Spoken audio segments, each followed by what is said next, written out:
آپ دیکھ رہے ہیں ABN مہاراشٹر، میں ہوں آپ کے ساتھ منیر عارف خان۔ گزشتہ 15 اکتوبر کو ریاستی حکومت اور محکمہ وزارت داخلہ کی جانب سے ایک سرکولر جاری کیا گیا، جس کے تحت سن 1900 میں تاریخی شہر اورنگ آباد میں تعمیر کیے گئے ریلوے اسٹیشن کا نام تبدیل کر دیا گیا۔ سن 1900 میں حیدرآباد کے 7ویں نظام میر عثمان علی خان نے اس اسٹیشن کو تعمیر کیا تھا۔ یہ وہی عثمان علی خان ہے جنہوں نے سن 1965 کی جنگ کے دوران، جب بھارت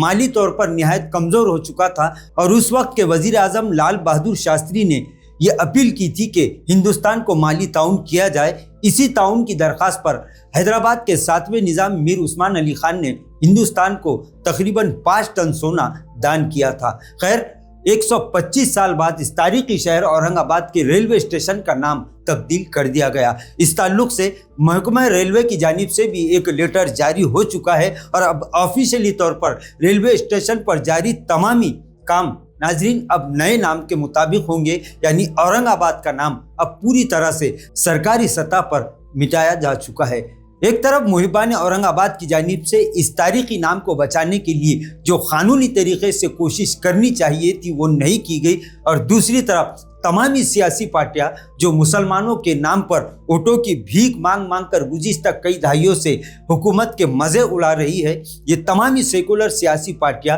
جنہیں نام نہاد سیکولر سیاسی پارٹیاں کہا جا سکتا ہے، اسی طرح مسلمانوں کی نمائندگی کی، مسلمانوں کی قیادت کی اور مسلمانوں کی ہمدردی کا جھوٹا دعویٰ کرنے والی نام نہاد مسلم سیاسی جماعتیں بھی اس کے لیے برابر کی ذمہ دار ہے۔ ناظرین، جس وقت اورنگ آباد شہر کا تاریخی نام کو تبدیل کرنے کا پرستاؤ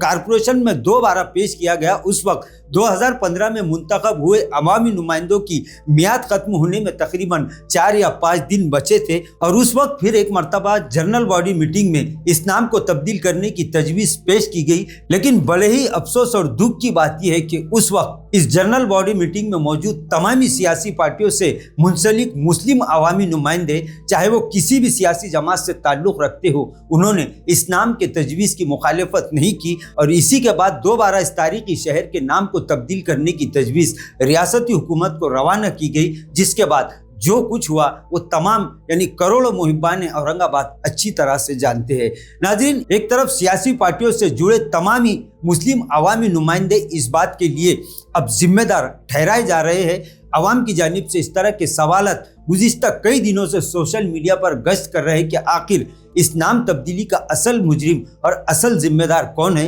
اس نام کو بدلنے کے حقیقی اور اصل مجرم اگر کوئی ہے تو وہ ہمارے ہی مسلم عوامی نمائندے اور تمام بڑی چھوٹی سیاسی پارٹیوں کے وہ سیاسی سفید پوش جھوٹے نیتا ہے جنہوں نے اس نام کو بچانے کے لیے کوئی کوشش نہیں کی۔ خیر، ریاستی حکومت کی جانب سے گزشتہ 2-2.5 سال پہلے اس تاریخی شہر کے نام کو تبدیل کیا گیا، اور آہستہ آہستہ تمام سرکاری دفاتر سے بھی یہ نام ہٹا دیا گیا، اور آخری امید ایک ریلوے اسٹیشن اور اورنگ آباد ایئرپورٹ سے بچی ہوئی تھی۔ لیکن اب ریاستی حکومت کی جانب سے سرکولر جاری ہونے کے بعد اور ریلوے انتظامیہ کی جانب سے بھی ایک لیٹر جاری ہونے کے بعد اب سرکاری طور پر پوری طرح سے ریلوے اسٹیشن کا نام تبدیل ہو چکا ہے، اور اب آہستہ آہستہ ایئرپورٹ کے نام کو تبدیل کرنے کی بھی کوشش جاری ہو چکی ہے۔ لیکن یہ بات تو سبھی جانتے ہیں کہ ان عوامی نمائندوں کو اس بات کی ذمہ داری قبول کرنی ہوگی۔ اگر ان میں ذرا سی بھی غیرت اگر بچی ہے تو ان تمامی ان عوامی نمائندوں کو جو گزشتہ 2015 میں عوامی نمائندے منتخب ہوئے تھے، انہیں اس نام تبدیلی کی ذمہ داری قبول کرتے ہوئے اب سیاست سے سنیاس لینے کی ضرورت ہے، کیونکہ جو 400 سالہ روشن تاریخ کو بچانے کے لیے، اس کی حفاظت کے لیے کچھ نہیں کر سکے، وہ اس قوم کو کچھ نہیں دے سکتے۔ ناظرین، آج کے لیے بس اتنا ہی، پھر ملاقات ہوگی کچھ نئے ویڈیو کے ساتھ۔ تب تک کے لیے ہمیں اجازت دیجیے۔ اللہ حافظ۔